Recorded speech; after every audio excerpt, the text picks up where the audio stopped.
نحمده ونصلي على رسوله الكريم اما بعد فاعوذ باللہ من الشیطان الرجیم بسم اللہ الرحمن الرحیم۔ اسلامی سال کا تیسرا مہینہ ربیع الاول کا مہینہ ہے۔ یہ نبی اکرم صلی اللہ تعالی علیہ وسلم کی اس دنیا میں تشریف آوری کا اور اس دنیا سے تشریف لے جانے کا مہینہ ہے یہ۔ اور ربیع الاول عربی زبان کا لفظ ہے، اس کا معنی ہے پہلا موسم بہار۔ جن دنوں مہینوں کے نام تجویز کیے گئے اس وقت بہار کا موسم تھا، اس لیے موسم اور زمانے کی مناسبت سے یہ اسی نام کے ساتھ موسوم ہو گیا ربیع الاول۔ پھر رسول اللہ صلی اللہ تعالی علیہ وسلم اسی ماہ میں آپ علیہ السلام کی ولادت باسعادت ہونے کی وجہ سے دنیا میں اسلام اور ہدایت کی بہار آ گئی،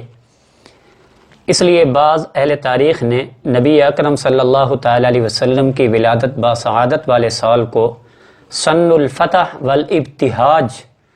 کہ یہ کامیابی والا اور خوبصورت تر و تازہ سال ہے۔ ربیع الاول کی قرآن و سنت میں ویسے تو کوئی خاص فضیلت نہیں ہے، لیکن یہ بات مسلم ہے کہ اس مہینہ میں خاتم الانبیاء سیدنا حضرت محمد الرسول اللہ صلی اللہ علیہ وسلم کی ولادت باسعادت ہوئی، تو آپ علیہ السلام کی ولادت کا مہینہ ہونے کی وجہ سے بڑی برکت، بڑا فضیلت اور منفرد شان کا حامل یہ مہینہ ہے۔ احادیث طیبہ کی روشنی میں جمہور اہل علم کا اس بات پر اتفاق ہے کہ نبی اکرم صلی اللہ تعالی علیہ وسلم کی ولادت باسعادت ربیع الاول کے مہینے میں پیر کے دن ہوئی ہے، اور اس سال ہوئی ہے آپ علیہ السلام کی ولادت جس سال یمن کے بادشاہ ابرہہ نے بیت اللہ پر چڑھائی کی، بیت اللہ کو گرانے کے لیے آیا تو اللہ تبارک و تعالی نے اس کو نیست و نابود فرمایا، ہلاک فرمایا۔ اس سال نبی اکرم صلی اللہ تعالی علیہ وسلم اس دنیا میں تشریف لائے، اور اس سال کو عام الفیل کہا جاتا ہے، ہاتھیوں والا سال، کیونکہ وہ اس کا لاؤ لشکر ہاتھیوں پہ آیا تھا، تو اس وجہ سے اس جو ہے اس کے اس آنے والے دن کو آنے والے سال کو اسی کے مناسبت سے عام الفیل کہا گیا ہے، یعنی آپ علیہ الصلوۃ والسلام کی ولادت عام الفیل میں ہوئی ہے، اور آپ علیہ الصلوۃ والسلام کی وفات حسرت آیات بھی ربیع الاول کے مہینے میں پیر کے دن ہوئی ہے۔ حضور اکرم صلی اللہ تعالی علیہ وسلم کی حیات طیبہ میں پیر کا دن، سوموار کا دن بڑے خصوصیت کا حامل دن رہا ہے کہ آپ علیہ السلام کی ولادت پیر کو ہوئی، سوموار کے دن کو، اور نبی اکرم صلی اللہ تعالی علیہ وسلم کو نبوت سوموار کے دن عطا ہوئی، اور نبی اکرم صلی اللہ تعالی علیہ وسلم نے ہجرت سوموار کے دن فرمائی، اور نبی اکرم صلی اللہ تعالی علیہ وسلم کی وفات بھی پیر کے دن ہوئی، سوموار کے دن۔ اسی وجہ سے جو ہے نبی اکرم صلی اللہ تعالی علیہ وسلم پیر کے دن کا روزہ رکھا کرتے تھے، پیر کے دن کے روزے کا اہتمام فرمایا کرتے تھے۔ باقی آپ علیہ الصلوۃ والسلام کی ولادت باسعادت کس تاریخ کو ہوئی ہے، ربیع الاول کے کس تاریخ کو، اس کے بارے میں علماء کا اختلاف ہے۔ بہت سے اقوال ہیں محدثین کے، مورخین کے۔ ابن عبد البر رحمۃ اللہ علیہ نے 2 ربیع الاول اب علیہ الصلوۃ والسلام کا ولادت کی تاریخ بتائی ہے، جبکہ ابن حزم مالکی رحمۃ اللہ علیہ نے 8 ربیع الاول نبی اکرم صلی اللہ تعالی علیہ وسلم کی ولادت کی تاریخ بتائی، اور علامہ عماد الدین ابن کثیر رحمۃ اللہ علیہ نے 9 ربیع الاول،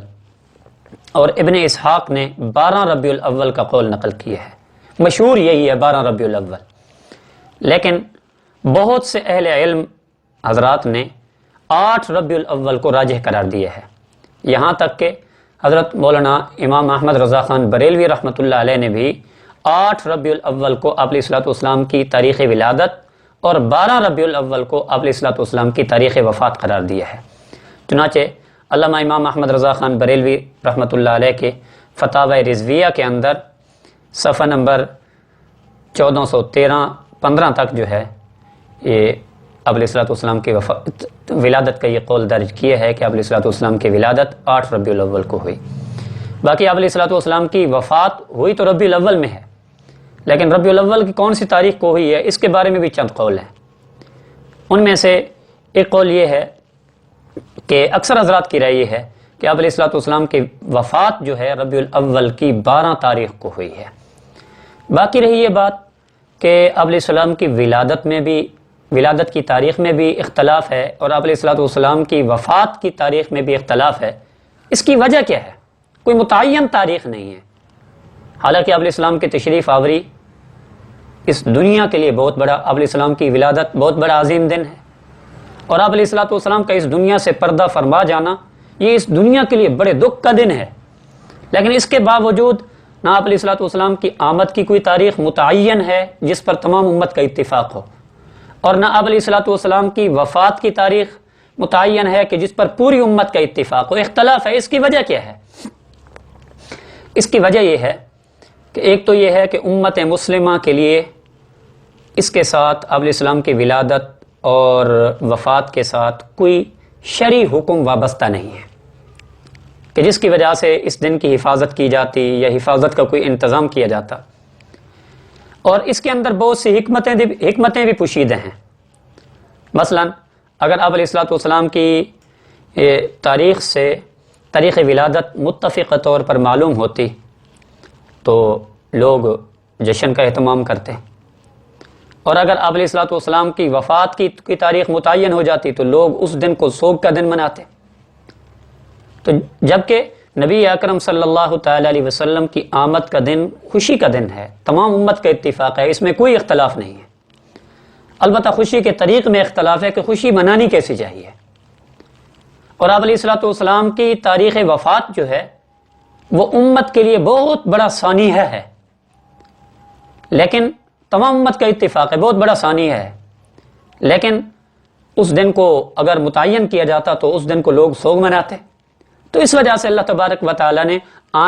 آمد کی جو متعین تاریخ ہے اس کو بھی پوشیدہ رکھا، متعین نہیں، اور آپ علیہ الصلوۃ والسلام کی اس دنیا سے جانے کی تاریخ بھی متعین نہیں، بلکہ اس میں اختلاف ہے علماء کرام کا۔ اس کے متعلق مزید انشاءاللہ ربیع الاول کے حوالے سے گفتگو ہوتی رہے گی۔ اللہ رب العزت سے دعا ہے کہ اللہ پاک ہم سب کو عمل کی توفیق عطا کرے۔ اور آخر میں ایک اور بات، بڑی ہی اہم بات، امپورٹنٹ بات ہے جو آپ دوستوں سے شیئر کرنی ہے کہ آج کل